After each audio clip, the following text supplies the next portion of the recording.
ओम नमः शिवाय। हर हर महादेव। जय शिव शंभू। दोस्तों, यह सभी उपाय गुरु जी की कथा से सुनकर सूचित किए जा रहे हैं, इसलिए वीडियो को अंत तक जरूर देखें और ध्यान से सुने। आप सभी लोग जानते हैं कि सावन का आखिरी सोमवार 28 अगस्त 2013 को पड़ रहा है। इस दिन आप लोगों को 5 दीपक वाला उपाय जरूर करना चाहिए, क्योंकि इस उपाय को करने से आपको भगवान भोलेनाथ वो सब प्रदान करते हैं जिसकी आप कभी कल्पना भी नहीं कर सकते। तो इसीलिए आज की इस वीडियो में हम आपको 28 अगस्त 2023 के दिन किया जाने वाला इस सावन के 8वें सोमवार या सावन के आखिरी सोमवार के दिन किया जाने वाला 5 दीपक वाला बहुत ही बड़ा और विशेष उपाय बताने जा रहे हैं, जिस उपाय को अगर आप लोग करते हैं तो निश्चित ही आपके घर में सुख समृद्धि धन संपदा कभी किसी चीज की कमी नहीं होने वाली है। और शायद यह आप लोगों के पास आखिरी मौका रहेगा, क्योंकि यह सावन का आखिरी सोमवार है। इसके बाद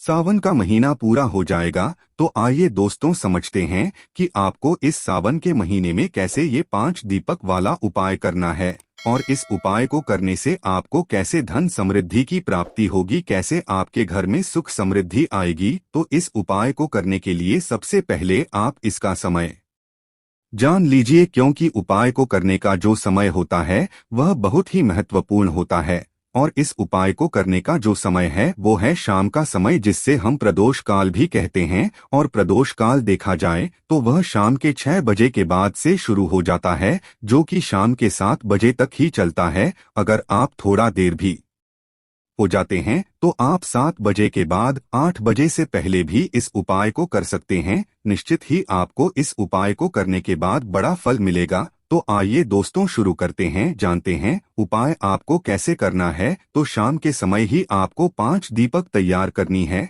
और हम आपको बता दें, यह दीपक आपको मिट्टी के नहीं लेनी है, यह दीपक आपको लेने हैं आटे के। आटे के कैसे दीपक लेंगे? थोड़ा सा आटा लेकर उसको गूंथकर उसके 5 आटे के दीपक आपको तैयार करने हैं। उसके बाद में दोस्तों इसके अंदर आपको रखनी है गोल। बाकी हमने आपको पहले भी 5 दीपक वाला उपाय बताया है, जिसमें हमने आपको लंबी बातें का वह उपाय सिर्फ सावन के अधिक मास का था, पर यह वाला उपाय सावन के आखिरी सोमवार का, इसलिए यह वाला उपाय बिल्कुल अलग है। तो इस उपाय में आपको 5 आटे के दीपक तैयार करने हैं। साथ ही में आपको इन 5 दीपकों के अंदर गोल बात रखनी है। तो गोल बाती रखकर इन 5 दीपकों को तैयार करें। उसके बाद इन 5 दीपकों के अंदर शुद्ध देसी गाय का घी आपको डालना है, क्योंकि शुद्ध देसी गाय का ही भगवान भोलेनाथ जी के उपायों में प्रयोग होता है। इसके बाद दोस्तों आपको क्या करना है कि इन 5 दीपकों को तैयार करके एक प्लेट या थाली में आप लोग रख लीजिए, क्योंकि आप इन 5 दीपकों को अपने हाथ में एक साथ नहीं रख सकते। तो एक प्लेट में इन 5 दीपकों को जमा लीजिए। जमाने के बाद अपने साथ में एक माचिस जरूर रख लीजिए, क्योंकि आप इन दीपकों को अपनी मां के जरिए ही जलाएंगे। तो इन दीपकों को अपने साथ में रखकर साथ में एक माचिस रखकर शाम के समय प्रदोष काल में अपने घर से आप निकल जाएं। और इन 5 दीपकों को बता दें कि 5 स्थानों पर लगाना है। वह 5 स्थान बहुत ही विशेष स्थान है और उन 5 स्थानों पर आपको सही तरीके से दीपक लगाना है। तो जैसे ही आप अपने घर से निकलते हैं, सबसे पहले आपको पहुंचना है भगवान शिवजी के मंदिर में। आपके घर के आसपास जो भी शिव मंदिर हो, आप उस मंदिर में सबसे पहले जाइए अपने इन 5 दीपकों को लेकर, और अपने साथ 8 एक माचिस भी लेकर जाइए। जैसे ही आप शिव मंदिर पहुंचे, शिवजी के मंदिर के अंदर प्रवेश करें, तो अपना सबसे पहला दीपक आपको शिवजी के मंदिर के जलाना है। इसके लिए सबसे पहले जैसे ही आप शिव जी के मंदिर पहुंचे, तो शिवलिंग के पास में बैठने के बाद अपनी उसी प्लेट के अंदर अपना एक दीपक जलाएं। एक दीप जलाने के बाद उस दीपक को अपनी प्लेट के अंदर से उठाकर भगवान भोलेनाथ को समर्पित कर दें। भगवान भोलेनाथ के साइड में या आमने सामने आप लोग पहले दीपक को रख दें। इस दीपक से आपको याद रखिए कि आती नहीं करना है, मात्र अपनी प्लेट में से दीपक को अपनी माचिस के जरिए जलाकर इस दीपक को उठाकर आपको शिवलिंग के पास रख देना है। अगर दोस्तों आप चाहें तो इस दीपक को आप भगवान भोलेनाथ की चौखट पर भी रख सकते हैं, क्योंकि चौखट भी एक ऐसा स्थान होता है जहां पर भगवान शिव जी के मतलब गण विराजित होते हैं। तो आप इतना इस पहले दीपक को भगवान भोलेनाथ की चौखट पर भी रख सकते हैं।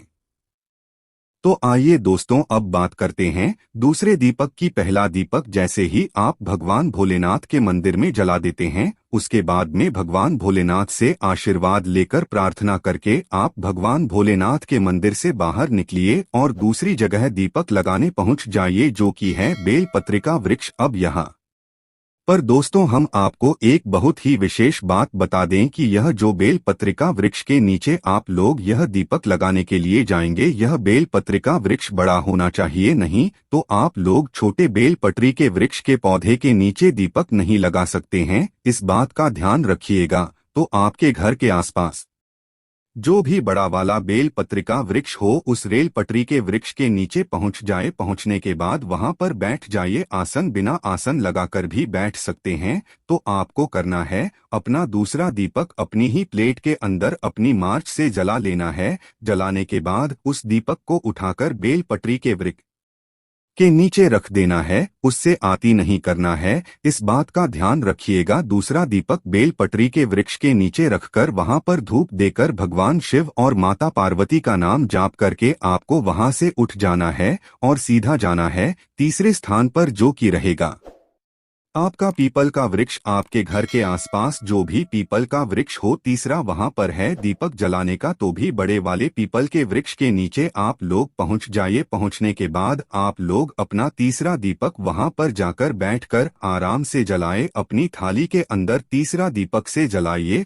और उस दीपक को उठा कर पीपल के वृक्ष के नीचे समर्पित कर दीजिए, मतलब वहां पर रख दीजिए और भगवान से प्रार्थना कर लीजिए। फिर उसके बाद पीपल के वृक्ष के नीचे उठकर चौथे स्थान पर पहुंचे, जो कि है आंवले का वृक्ष। अब आंवले का वृक्ष जैसे ही आप लोग पहुंचते हैं, आंवले के वृक्ष के नीचे यह वृक्ष भी बड़ा होना चाहिए। तो आप आंवले के वृक्ष के नीचे पहुंचते हैं तो अपना चौथा दीपक यहाँ पर निकाल लीजिए और अपना चौथा दीपक अपनी प्लेट के अंदर माचिस जलाकर चौथे दीपक को उठाकर इस आंवले के वृक्ष के नीचे रख दीजिए और यहाँ पर भी भगवान शिवजी से माता पार्वती जी से प्रार्थना कर लीजिए, आशीर्वाद ले लीजिए। उसके बाद में दोस्तों आप लोग इस वृक्ष के नीचे से उठे और सीधा आ जाइए आप अपने घर पर। और अपने घर के मुख्य द्वार पर हम आपको बता दें कि अपना यह पांचवा दीपक आपको अपने घर के द्वार पर लगाना है। आपको मुख्य द्वार पर दीपक लगाने से पहले अपने घर के अंदर प्रवेश नहीं करना है। तो आंवले के वृक्ष के नीचे आपको चौथा दीपक लगाना है।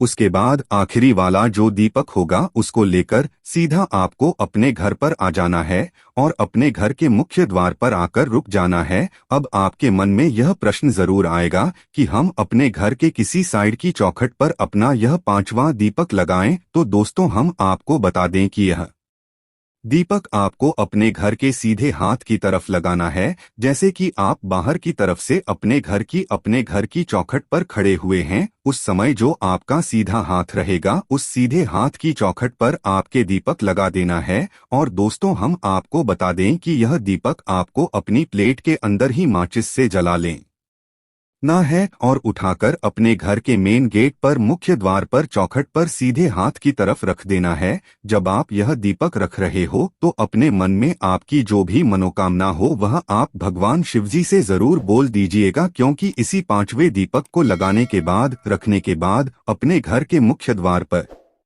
आपको अपनी मनोकामना भी भूलना है, क्योंकि यही वह विशेष दीपक है जिनसे दीपक से भगवान शिवजी तक आपकी मनोकामना पहुंचेगी। और जैसे ही आप अपना पांचवा दीपक रख देते हैं, आप अपने घर के अंदर भगवान भोलेनाथ माता पार्वती जी का नाम लेकर प्रवेश कर सकते हैं। दोस्तों यहाँ पर हम आपको बता दें, आप में से कई सारे लोग यह प्रश्न जरूर करेंगे कि हमारे पास घर के आसपास कोई बेल पर भी का वृक्ष नहीं है, या कोई पीपल का वृक्ष नहीं है, या कोई बेल का वृक्ष नहीं है। तो हम आपको यहाँ पर बता दें कि आपके घर के आसपास यह वृक्ष होना जरूरी है। अगर नहीं है तो आपके घर से थोड़ा दूर आपको जाकर इन दीपकों को लगाना होगा इन वृक्षों के नीचे, क्योंकि तभी यह उपाय पूर्ण माना जाएगा। और सोमवार के दिन जो व्यक्ति इन 5 दीपकों को इन 5 स्थानों पर जल आता है, भगवान शिव और माता पार्वती जी की कृपा उनके घर परिवार पर हमेशा बनी रहती है। तो एक बार मन से विश्वास से इस उपाय को आप जरूर करके दे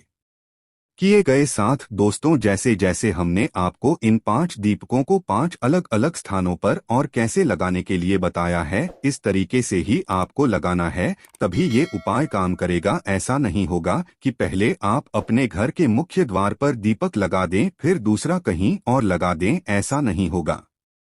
हमने पहले आपको बताया भगवान भोलेनाथ का मंदिर में पहले जाकर आपको दीपक लगाना है, दूसरा स्थान है आपका बेपत्ती का वृक्ष, तीसरा स्थान है आपका पीपल का वृक्ष, चौथा स्थान है आपका आंवले का वृक्ष और पांचवा और अंतिम स्थान है घर का मुख्य द्वार। इन्हीं स्थानों पर इसी जमा कर ही को यह दीपक लगाना है और एक एक दीपक ही आपको रखना है। तो 5 दीपक वाला यह उपाय आप जरूर रखें। देखिए, इस उपाय को करने में अगर आपको कोई भी समस्या आती है तो आप हमसे कमेंट करके पूछ सकते हैं। ओम नमः शिवाय, हर हर महादेव।